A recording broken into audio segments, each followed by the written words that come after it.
The train pulled into the platform as my heart raced. I wasn't expecting to feel like this. Excited, yet unsure. As I found my seat by the window, I settled in for the 4-hour journey back home.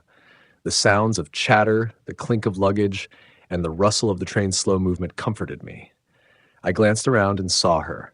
She had jet black hair tied loosely, framing her face. She wore a red kurta, reading a novel with a focus I found mesmerizing.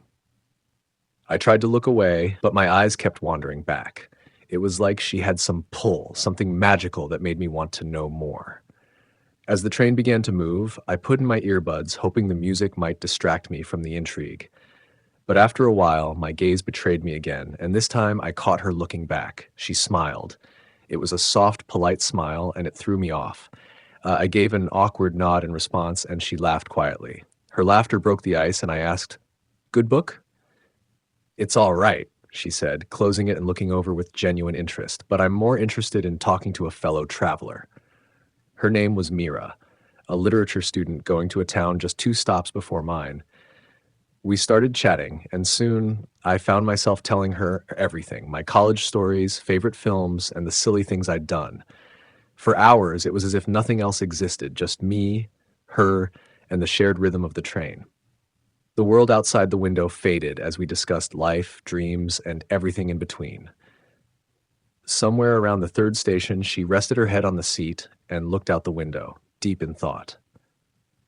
"Ever think about how you meet someone and they change the whole mood of your day?" she asked, turning her eyes back to me. "Yeah, I think it's happening right now," I said, more boldly than I expected. Her cheeks flushed, but she didn't look away. "Well, the journey has an end, yeah," she said, her voice soft.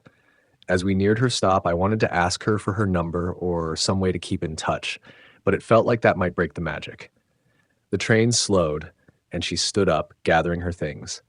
She looked at me one last time, and with a smile said, "Some stories are best kept in moments." She left with a wave, disappearing into the crowd on the platform. I watched until she was gone, feeling that strange mix of joy and bittersweetness.